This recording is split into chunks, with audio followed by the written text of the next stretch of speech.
Gnat swarms. These pesky buggers were the bane of my Hamlet learning existence back in the day, and I would literally start a new playthrough if they got attached to my head. And to be quite honest with ya, they're still pretty frickin' annoying now. Sure, they're easy to manage come the right time and place, of course, but they will leave their mark on us if we let them. So don't let your guard down. But from their mounds to how to put them in the ground, let us talk teensy tiny bugs in a video game, everyone. And while we will come to find that gnats and their mounds can actually exist most anywhere, even outside of Hamlet's, most natural encounters will be had here in the painted biomes of Don't Starve Hamlet. Now, world generations will vary, of course. However, expect a pretty decent chunk of mounds to be found at the end of the day. On multiple islands, too. But yes, what are these mounds you keep bringing up, Beard? Well, exactly that.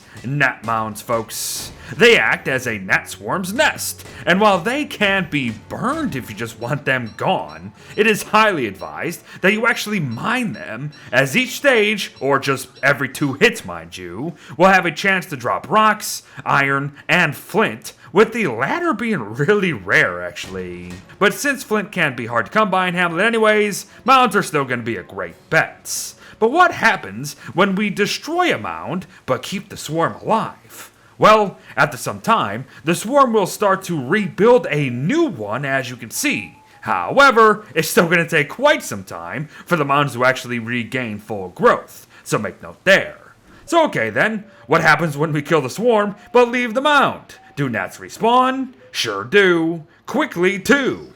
A gnat mound will respawn a gnat swarm in but 2 minutes, folks. So this means that the only way to ever be totally rid of a gnat swarm would be to destroy the swarm and its mound. Make notes. Oh, but one last thing though. Mounds will not spawn new swarms when it's raining. And while that doesn't really mean anything, humid season gnat encounters could be far and few between because of that. But before we talk gnat swarms themselves, let us highlight why gnat mounds and their iron are going to be so good for us. Iron ore goes into every single treasure hunting craft in Hamlet. And if you have ever played Hamlet, you know just how often you use said crafts. It's all the bloody time. But iron also goes into tools like shears, or can even become refined into alloy for even greater uses. So yeah, gnat mounds are going to be important in and of themselves. Cause let's not discount how difficult it might be to get rocks and flint in Hamlet. But alright then. What about swarms, Beard? What makes them tick? Well, usually proximity and light. However, you would be surprised just how close you can get and be at times to these things. Just don't push your luck. Do get too close, and the swarm will, swarm you, and they will chase you down to do it too. And now you've got a problem on your hands. Well, mostly your face actually, but you get the idea. With a gnat swarm on you, you will soon see a health decrease by 1 point every 10 seconds after a swarm has been on you for 30. But you will also immediately and constantly suffer from a sanity drain of 12.5 per minute, which is obviously not great. Oh, and I honestly just discovered this myself today while making this video, but gnat swarms actually stack as well, and their effects will too. So that's really not great. Do not let this happen. But yeah, what was that about light making them tick, Beard? What does that even mean?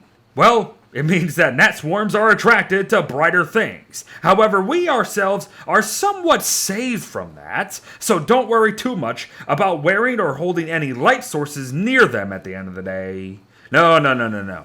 They're more attracted to things that are naturally bright, like any of the thunderbirds found in the painted biomes too, or perhaps even glowflies found all around exotic flowers most anywhere in the world, or even the dang lights of the Hamlets themselves, folks. Be mindful though, gnat swarms only switch to brighter targets come dusk or night. So then, if that is indeed the case, how do we get rid of them in the mornings?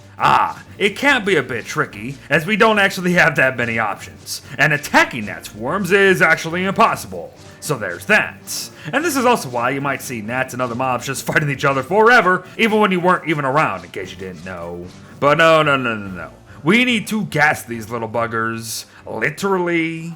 If we can't make this next craft fast enough, then the gas rainforest can actually get the job done, I suppose. However, you really should invest in a bug be gone as soon as possible.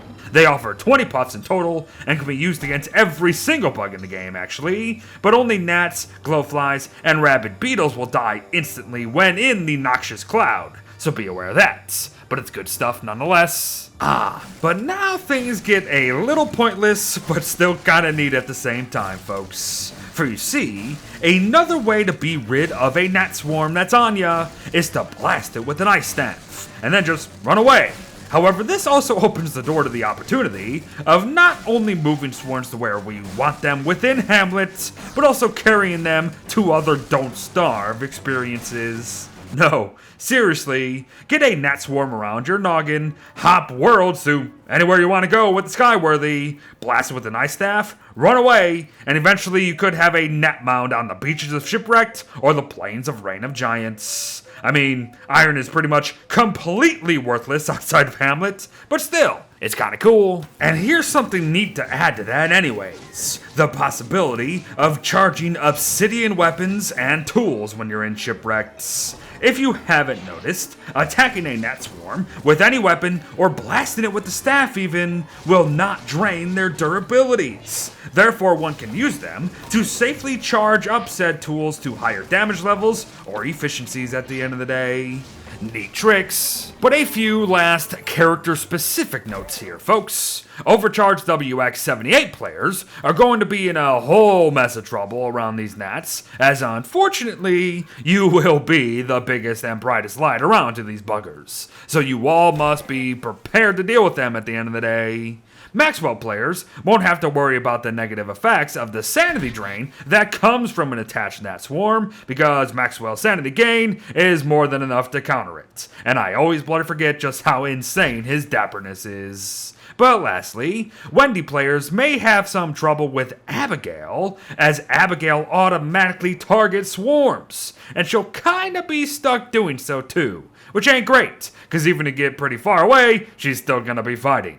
A simple walk into interior will fix this, however, so make notes. And there you have it, everyone. A not-so-little guide on the swarms of little bugs known as gnats within Don't Starve Hamlet here. Grab some bug spray, though, and you should be good. But I suppose one last mention would just be that gnat swarms can attach themselves to other mobs, but I'm sure you've seen that before. Doesn't really mean all that much. But thanks for watching, folks. Well wishes to all, swat away, and I'll see ya in the next one.